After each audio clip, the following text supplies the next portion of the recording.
Alrighty, let's remember how we do this. Hello guys, I am back with another video. Finally, it has been a very long time. Before I start, I'd like to just quickly go into a little bit of an explanation for people who have been watching this channel and have noticed that I haven't uploaded in quite a while.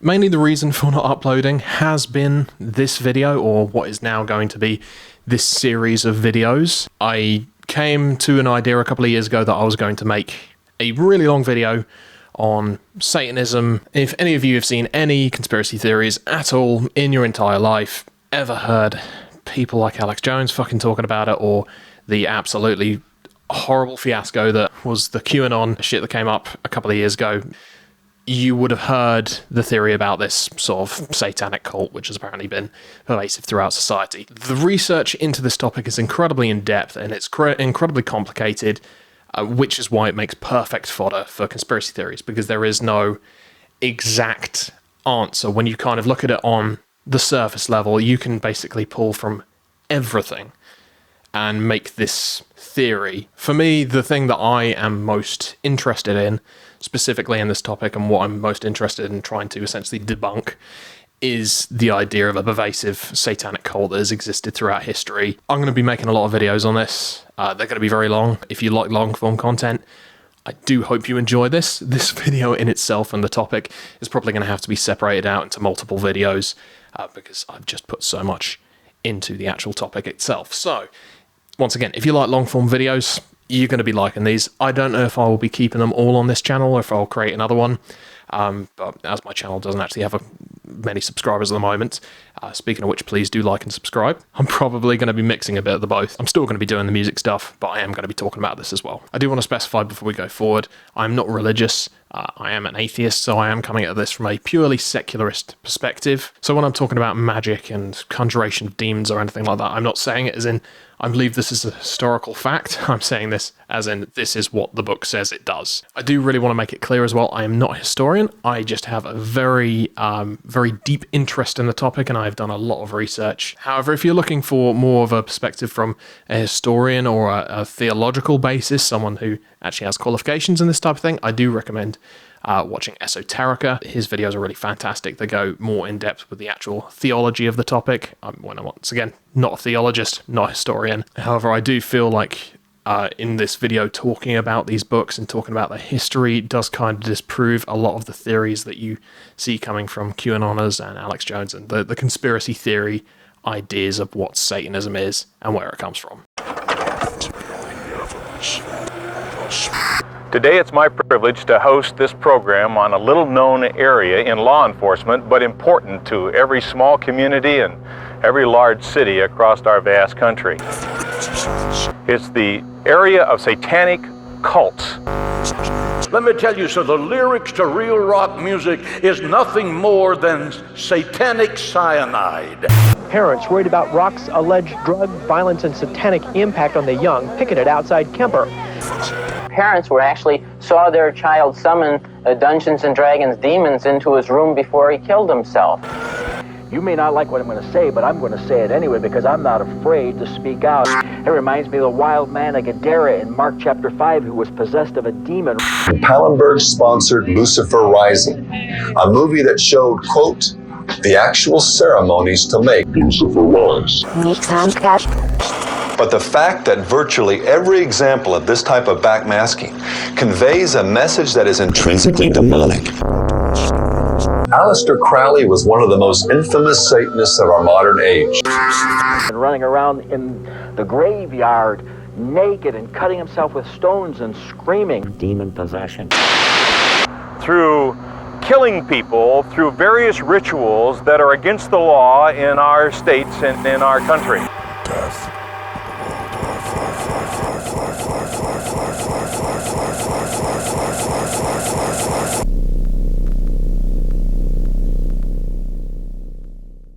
So the ideas of Satanism, where do we actually get like the ideas of Satanism from? Because when you start thinking about a pervasive satanic cult, you'll come up with certain ideas. mainly the worship of a satanic entity. It's probably the most obvious. But you'll come up with loads of little sort of ideas, you know, black cloaks, rituals. Where do we get with these ideas of rituals? Particularly when it comes down to things like satanic ritual abuse, which is a very heavy topic, not one that I want to go into particular depth in this video, but I will be talking about it in the future. So before we get into this video, I do really want to kind of, once again, nail down what am I talking about when I'm talking about Satanism. I'm not talking about atheistic Satanism or Levian Satanism. I'm not talking about things like the Satanic Temple. I will be talking about them, but that is not my category for a satanic cult. I'm talking about something specifically, which is Alex Jones' QAnon conspiracy theory level satanic cult. Is there any evidence for it? Has it been this massive, hidden in plain sight, oligarchical satanic cult that has existed since like Christianity was formed, or potentially before? Do we have any evidence of it? Where is it? So there's quite a few ways that I'm going to be tackling this topic, but specifically in this video is going to be trying to find evidence of, on a literary basis, of a satanic cult.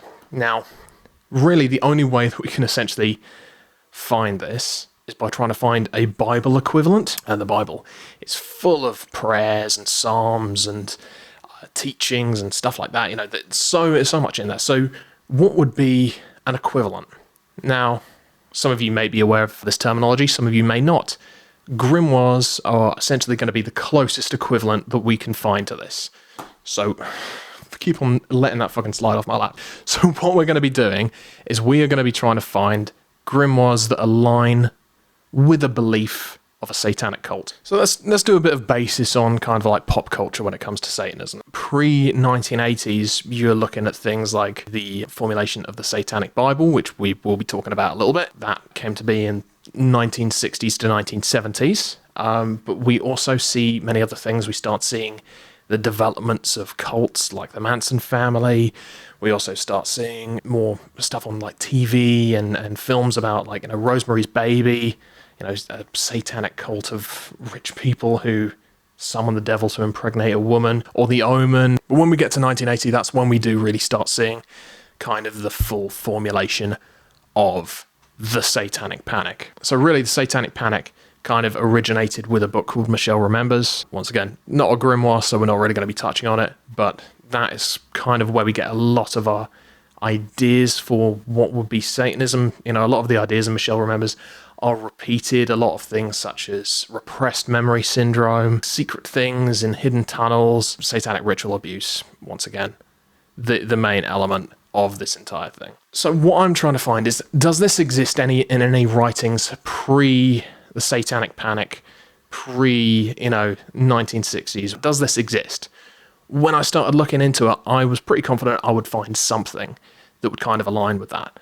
However, I haven't. So let's go through some of what we have in terms of grimoires, talk about the people who wrote them, the times that they were written in, the beliefs that were surrounding them, try and find the similarities and try and sort of spot the differences with this one. So, once again, as I stated, we're going to be talking about grimoires. However, let's talk about why we're going to be talking about grimoires, because surely you should be able to look up Satanism, and there should be, if there are books that are covering these topics, there should be tons of books about Satanism. So, according to Etim Online, which, do keep in mind, like, this is the best source I could really find for this. There may be evidence of the word Satanism being used beforehand, but from what we can see, we don't actually see a lot of uses of the term Satanism prior to about 1895. So really, if we start going back far enough, we're going to have to start using different words or different terminology. So one of the main ones, the most obvious, I suppose, is devil worship as opposed to Satanism.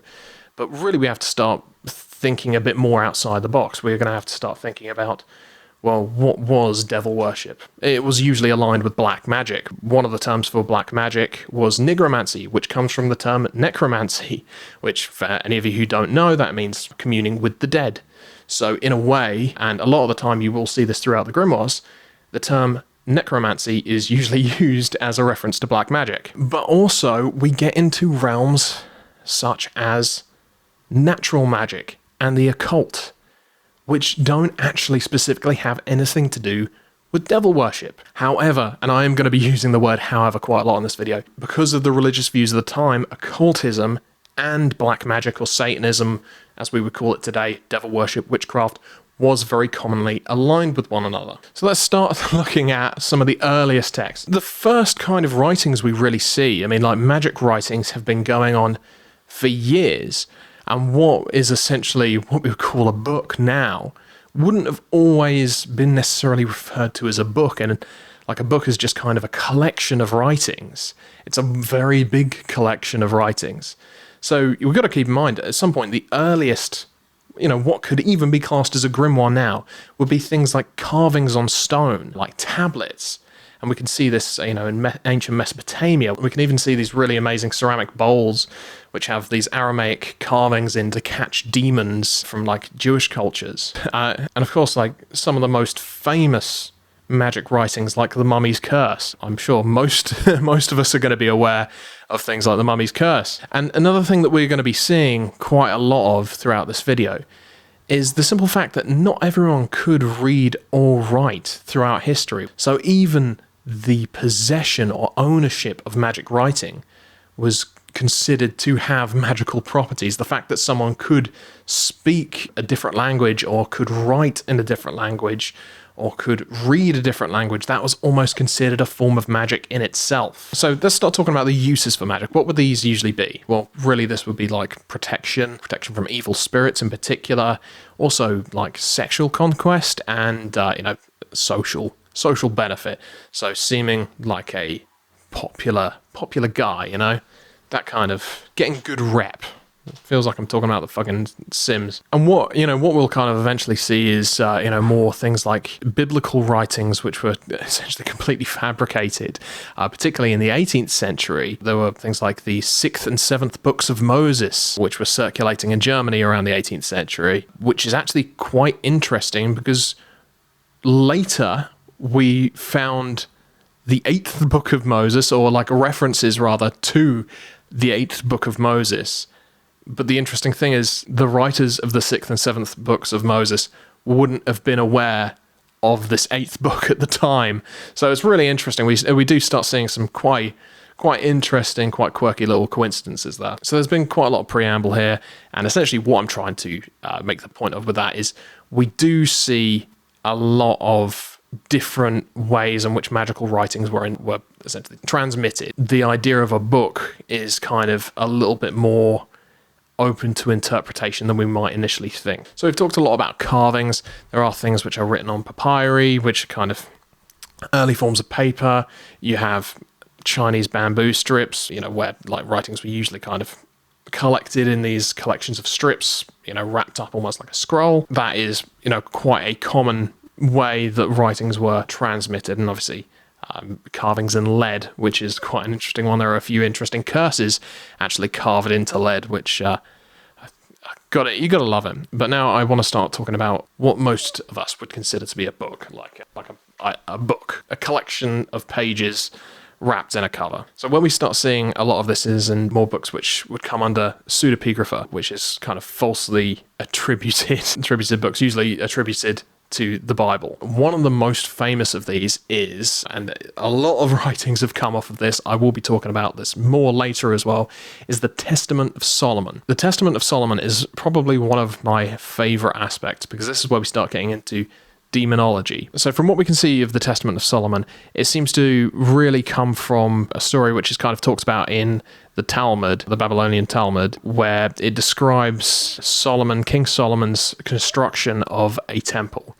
And as he's trying to build this grand temple, the demons are plaguing all of his workers. The Archangel Michael sees this and brings him this magic ring which has a seal of Solomon on it. Now, this seal has been highly debated actually what the seal is. There are some theories that the very interesting palindrome, which was found in Pompeii, which is Sator Oripo Tenet Opera Rotas, which no matter if you read it back, front, up, down, it will be the same thing. Some people believe that that is the seal of Solomon. Now, from the possession of this ring, Solomon was able to govern all the demons that were plaguing his soldiers, and he was able to essentially capture them, learn things from them, and eventually send them back to hell. And it is a very interesting story which has developed into a lot of other writings, the Lesser Key of Solomon, and a lot of other demonological writings, which we will talk about later on in the video. But I do want to specify the actual Talmud writing of this, as far as I know, doesn't specifically say all the things that the Testament of Solomon does. It kind of exaggerates what is in there from what I can see. And it looks like some of the stories of this may have been compiled from the first millennium of the Common Era. However, it seems like a lot of these stories weren't really compiled into what we would eventually know as the Testament of Solomon until the Middle Ages. So while we're discussing people like Solomon with these fantastic powers, we do also have to kind of touch a little bit on Simon Magus. So Simon Magus is a very interesting character because he is mentioned in the Bible.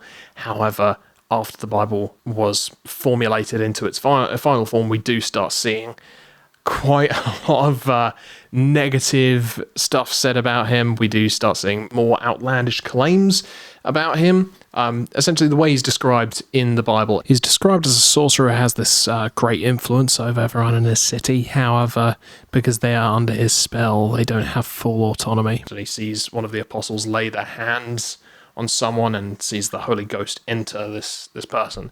And Simon Magus becomes kind of like jealous in a way, and he's like, oh, I want to do that, and he offers to pay the apostles, to which they go, oh, you can't pay for this. Later on, it was claimed that he was a black magician, and we start seeing a little bit of the kind of QAnon-y ideas come about. Maybe this might be potentially where some of them come from. It is described that he in his spells and his sorcery, he would use semen and menstrual blood. Just another quick post-edit. I also wanted to mention that Simon Magus was also labelled as having the demonic ability of flight.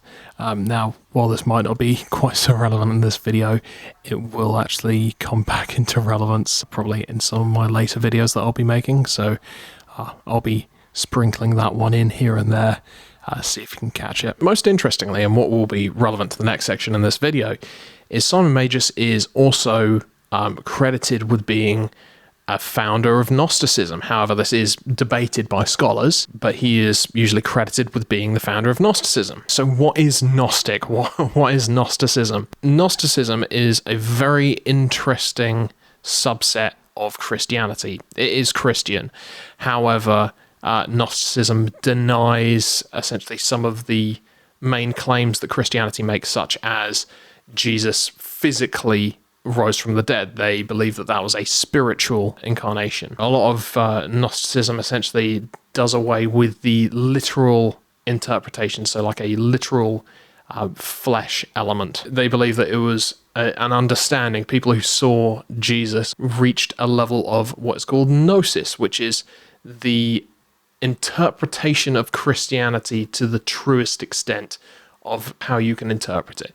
No one else can tell you this. So no church, no specific person can tell you your interpretation of the Gospels or what the truth is. Only you can find that out for yourself by achieving gnosis. Some of the most interesting aspects of this interpretation, obviously the resurrection of Jesus was not a physical flesh manifestation, it was a spiritual one, but also the idea that the creator of the physical universe was not the same as the creator of the spiritual one, and the creator of the physical universe was in fact this aborted demonic creature. And this brought a whole new interpretation essentially to the story of Adam and Eve. So instead of it being a bad thing that they ate from the tree of wisdom, like instead of that being a bad thing, then that becomes a good thing because they have reached gnosis. They have distanced themselves from this demonic being. They have reached a higher level of understanding. Then this makes kind of more sense in a way for the later actions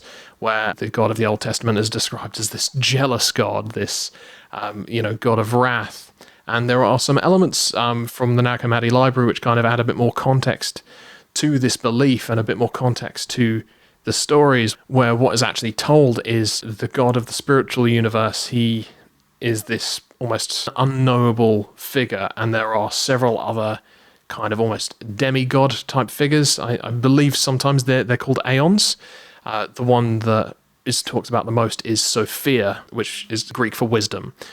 And Sophia wants to create something similar to what the god of the spiritual world has created. But in wanting to create something, she ends up creating the demiurge, who is the creator, the physical creator god, and is this, it's just described as this aborted thing that shouldn't be. It's really fascinating, and it creates quite a terrifying but also fantastic view of the world and why things are the way they are. I think another really interesting thing, which is talked about in the Gnostic Gospels, when people were created, it wasn't created quite as literally as there was Adam and then there was Eve. It's interpreted that humans are created in the image of Sophia, which is both man and woman, and they're kind of attached at the back. And what happens is Sophia separates them, and then you have man and woman as separate. The actual sort of explanation of what God is very complicated. It's quite difficult to find out what they actually believe, which was one of the main criticisms of Gnosticism at the time. They didn't have a hard and fast belief. And a lot of the Orthodox Catholics hated this idea, like really, really hated it. That's why essentially a lot of the Gnostic Gospels were not included in the final collection of books in the Bible. They were excluded. Because, I mean, largely, Gnosticism kind of really undermined the authority of the Orthodox Catholics, whereas the Orthodox Catholics believed that you had to have the knowledge of God, the true knowledge of the nature of God, the true knowledge of Jesus, handed down to you as a direct line from the apostles to bishop to priest. With Gnosticism, they go, no, you don't. We can reach gnosis on our own without your need for this like direct lineage. We can do that, which means anyone can reach gnosis, man or woman. As we can see in some of the Bible's writings, they're quite sexist. That clearly was not a popular idea of the time as well. But yeah, Gnosticism was very controversial for quite a lot of reasons, not namely that they called the creator of the physical universe this abomination, aborted demon thing. So the next thing that we're going to be really talking about in this is something which became very, very popular at the peak of kind of medieval grimoire, the medieval sort of grimoire freak out that we will come to fairly soon. And that is the development of Cabala, which comes from Jewish Hermetic ideas. Now, this is such a complicated topic. I really don't know if I'm qualified enough to actually talk about what it is. It is so difficult for me to wrap my head around. But if I'm just going to summarize it, from what I can see, the idea of the Kabbalah was to try and attempt to understand God through the writings in the Old Testament, like fully try and understand the nature of God, in particular with writings which were supposed to directly come from God, such as the Ten Commandments. So trying to actually study the specific word of God. But this would also be achieved not just through the study of the writing, but also through meditation. Now, the interesting thing about this is, it is, as with Gnosticism, this is a Christian belief. So how could it potentially be seen as satanic? Well, very similar to Gnosticism as well, because it's about a personal understanding of God as opposed to being preached to by someone who's from a direct lineage from the apostles. This would have been considered quite heretical. And this really starts to become apparent, particularly when we start seeing the development of Christian Cabala. One of the founders, I think we can pretty much refer to him as the founder of Christian Kabbalism, and that is Pico della Mirandola. His 900 thesis, which arguably started the Christian Kabbalist movement, was banned by Pope Innocent VIII, who stated, in part heretical, in part the flower of heresy.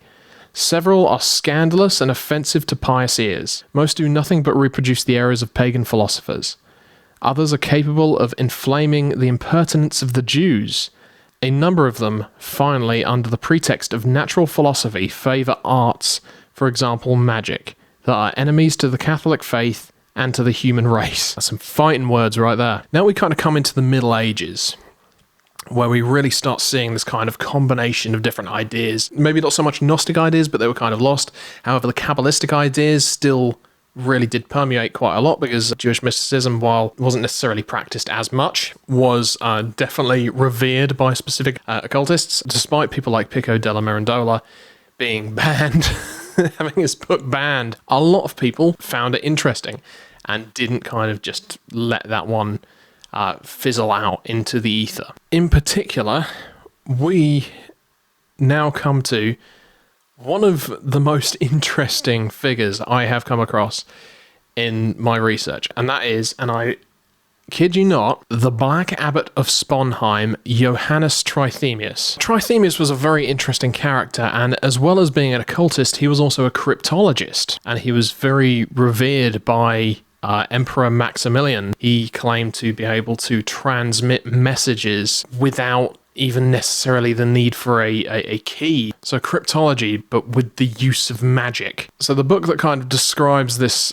transmission of secret messages through magic is the Steganographia, which is such an interesting book. The concept was being able to transmit a message by summoning an angel, writing your message, and having the angel transmit it to someone else. However, the message had to be transmitted correctly, and it had to be received correctly, and if at any stage something was not done the way it was supposed to be done, the angel could, in his words, destroy you. Apart from the obvious why this was so controversial at the time, Trithemius was not very popular when he was at the Sponheim monastery with his monks, namely because he had a massive collection, and I mean allegedly huge collection of grimoires and magic books. With him not being very popular with his monks, and the fact that, you know, obviously the writings were grimoires which, you know, regardless of their contents, were being seen as being satanic, and even Trithemius himself stated that he believed some of these were demonic satanic books. He stated that he did own some demonic and satanic books. On top of that, Trithemius made an error, a very grave error. He decided to show his Steganographia to one of his peers, a man called Bovolus, who Trithemius, after the events that would occur, would ridicule him for having a name which would essentially translate to the cow. So childish. So Trithemius invited Bovolus over at the time that they were friends and they were having fun. He invited him over and showed him the Steganographia. Bovolus then went away and revealed to all of Trithemius's peers, I believe even including the bishop, that he was a black magician who had this terrible book of demonic magic. So eventually, on top of the fact that Trithemius had thoroughly pissed off his monks, he was moved to a different abbey. The story of Trithemius is a very interesting one. There's a lot of legends about him. If you've ever heard the legend of Dr. Faustus, a lot of the topics which are talked about with Dr. Faustus are usually really referenced from Trithemius. Arguably, people believe that Trithemius was the real Dr. Faustus.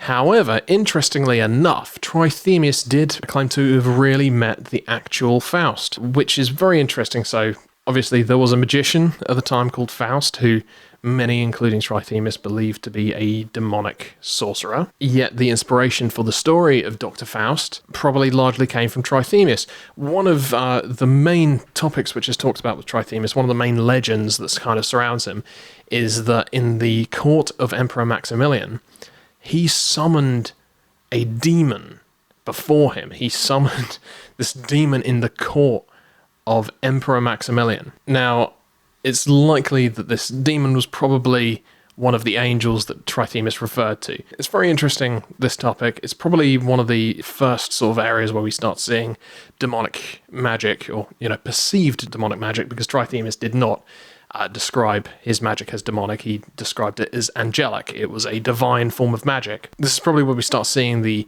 ideas of demonic magic kind of come into being. But there's no talk of sacrifice, nothing like that. It's about creating an agreement which must be upheld with an angel, and passing the message must be done appropriately, and you must respect this angel. So if it is a demon, once again, you're not really getting any sacrifice. It is, I'm saying that like it's a bad thing.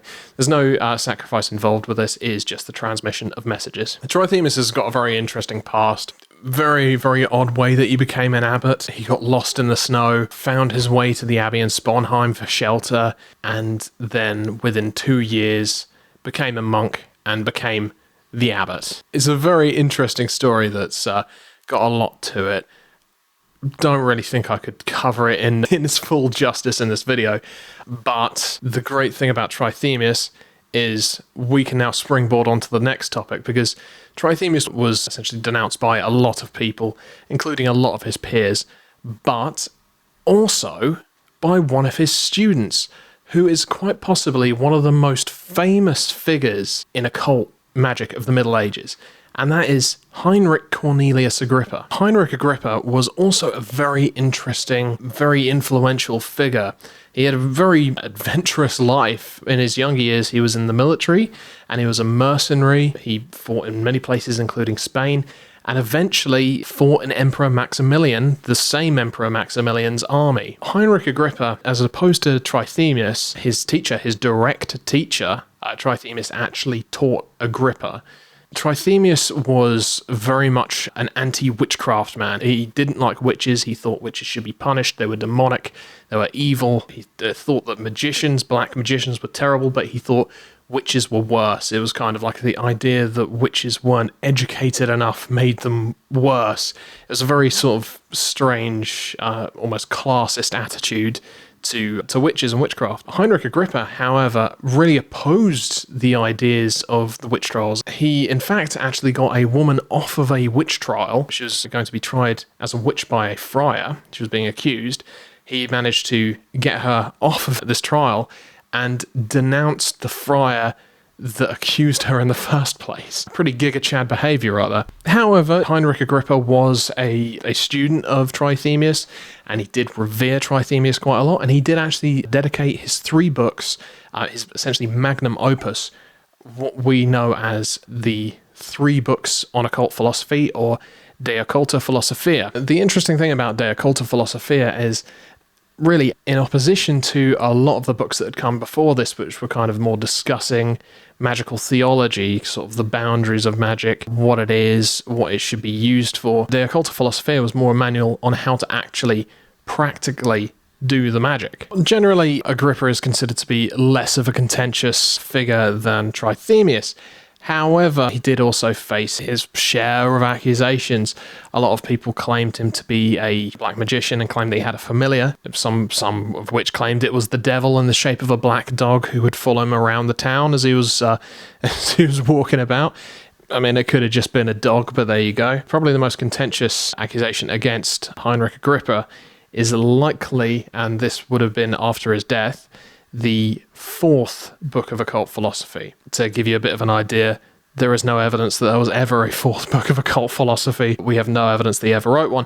However, there were grimoires claiming to be the 4th book of occult philosophy. What the 4th book of occult philosophy contained would differ, and some people claimed it was a manual of demonic magic. A minister's son claimed that he had summoned the devil through the use of the 4th book of occult philosophy, and the devil had urged him to slit his own throat. I suppose the most interesting thing about this period of sort of magical writing and magical text is we start seeing what would become an addition to the liberal arts. The 7 liberal arts as defined at the time, and those were astronomy, arithmetic, geometry, music, and eventually rhetoric, grammar, and dialectic, so logic. We can see not only were these elements considered the liberal arts, but a lot of occultists wanted magic to be one of the liberal arts. So there will be 8 liberal arts.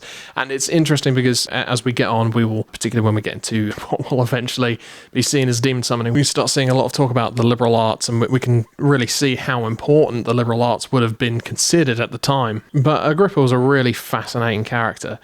He truly kind of created, I suppose, the blueprint for what would become grimoires later on. Like, while you still had people like Trithemius who created a lot of these, compendiums of magical theology and ideas on magic, and would try and rationalize the boundaries of magic. Agrippa really tried to turn it into a practical manual of how to do it. Like, this is how you do the thing. So contemporaneous with Agrippa, we also see the rise of a Swiss physician called Paracelsus, who would become a very influential figure in grimoires and, magical philosophy. Very similar to Agrippa, he also had this philosophy of good, bad, natural magic, divine magic, and diabolic magic. However, his focus was largely kind of more on medicines. As he was a physician, it was more on kind of medicinal cures. Interestingly, Paracelsus is credited with coining the term gnomes. Paracelsus, along with Agrippa, Trithemius, many other occult philosophers of the time, was also accused of being a devil worshipper and a Satanist. And I think it's a good time to kind of talk about how the Catholic Church has quite an interesting sort of duality here. So while some churches definitely did kind of try and meld in with a bit more of the paganistic elements of communities. And that was one of the main criticisms that the Protestants had and the Puritans had of Catholicism. The Orthodox Catholicism, which was still very prevalent at the time, did not agree with the idea of magic at all, and, once again considered that to be demonic and considered it to be an evil practice. So anyone who was essentially practicing this and claiming it was divine would be even more heretical by definition. As with Agrippa's fourth book of occult philosophy, or alleged fourth book of occult philosophy, I should really specify, Paracelsus also had a lot of books that were falsely attributed to him. One of the most famous ones, which we're actually, from my research, still unsure to this day whether or not he actually wrote it, on the supreme mysteries of nature, or as it's more popularly known as the Archidoxis of Magic. And I'm really glad that I can actually show this to you today. I do have a copy of it, and here is a picture of the man himself. There is a picture of the man of the hour. So this book's really fantastic, and this kind of shows you some of the things that would have been talked about in these grimoires. Unfortunately, I'm too poor to be able to afford all of these grimoires, particularly in an English translation, as books like the Steganographia, I don't really think you can buy particularly good copies that are translated into English, or copies at all. There are ones of De Occulta Philosophia, but one of these supposed alleged books Paracelsus wrote, I'm just going to quickly go through some of the things that I talked about. So we have essentially descriptions of simple fire, the multiplicity of fire, variety of metals, the metals of the planets. So from what I understand, this is something that Trithemius touched on, the idea of being able to purify things through celestial magic, and celestial magic being aligned with divine magic. So essentially like planetary alchemy, stuff on visions and dreams of spirits and persons wandering under the earth, of pygmies and what they are. And, this would go through like so many different things, from like just general magical ideas, once again, of alchemy. There is a chapter on alchemy, there are chapters on astronomy or astrology, but there are also medical spells, once again, spells, not necessarily something which would be medically approved by a professional today, but things like how to clear sand and stone from the rain, so like kidney stones, which, despite the fact that this may very well be falsely attributed and Paracelsus may never have written this at all, the fact that this is a version published in, I believe it's 1656, this was initially from 1656, is interesting, sort of seeing how common problems that we experience today were also massive problem back then as well. It's pretty apparent when you really think about it, but I think it's quite interesting and pretty cool. But interestingly, the ideas of necromancy and nigromancy are also brought up in this book. So the claim is, in this book, allegedly written by Paracelsus, that due to the power provided by God and all the things he consecrates, one would be best without crosses, circles, swords, vestures, candles, lights, waters, oils, fire, fumigations, characters, writings, books, pentacles, seals of Solomon, crowns, scepters, girdles, rings, etc. He denounces necromancers or nigromancers who use these and not the faith or power of God as arch fools. He denounces them as arch fools, and the practice as absolute wickedness. And one of my favourite quotes from here: a viper used among jugglers which blindeth the eyes of the spectators, deceiving them of their money. It's quite an interesting thing, really, sort of seeing a book of magic which arguably does deceive people into buying something that won't really work, has never been shown to work, really sort of deceiving people of their money, criticizing people who claim to be able to do magic as deceiving people of their money. However, there's obviously a lot of stuff in there about divine magic, and as is a precedent that, funnily enough, Trithemius set, divine magic is supposed to be separate from natural magic and diabolic magic. And natural magic is almost just essentially what occurs naturally and your ability to manipulate that to the best of your means. So that's all right. Just everything that we consider not to be natural or divine is diabolic. And it does seem to change quite a lot depending on who's saying what and when they're saying it. It's very interesting kind of seeing how both the writings and the people who wrote them, what impact they have had on society and their views, particularly by the church. A lot of these writings aren't actually considered demonic in and of themselves. Like, Trithemius tried to make it very clear that his writings weren't demonic, although with Trithemius it's a bit odd because depending on how you read into it, by his own definition, he may actually be demonic. But that's kind of getting to technicalities really there. He doesn't actually say anything particularly demonic. There's no sort of references to sacrifice. There's no condoning of sacrifice so far. It all seems to be quite based on the idea of natural magic, the idea of divine magic, and how they're kind of separated from diabolic magic, which is quite an important kind of categorization of this period of time with occult books and grimoires and the such. I think for this video, I'm going to have to wrap it up there because this video is going to be way too long as it is. But in the next video, I'm going to be talking essentially from one of Agrippa's students, funnily enough, Johann Weyer, and talking about the influence of his book, specifically the Pseudo-Monarchia Daemonum, and how that kind of influenced books going forwards. It should be pretty interesting and pretty in-depth. Once again, I wish I could talk more in-depth about the specific books, but this video will be so long if I actually go and do that. For now, I'm just kind of looking at the general overview of what they are, who wrote them, who these people were, what the basis was for writing these books, potential motivations, and if we can start piecing together an idea of a satanic cult out of the back of that. So far, it's not looking likely, but who knows where it will go from here. So if you did like this video, please like and subscribe, and do follow me. There will be more music for you music fellows out there, and just keep an eye on that. I do apologize for how long this has taken me. It's been over 2 years trying to make these videos, and this is only the first part. So do enjoy.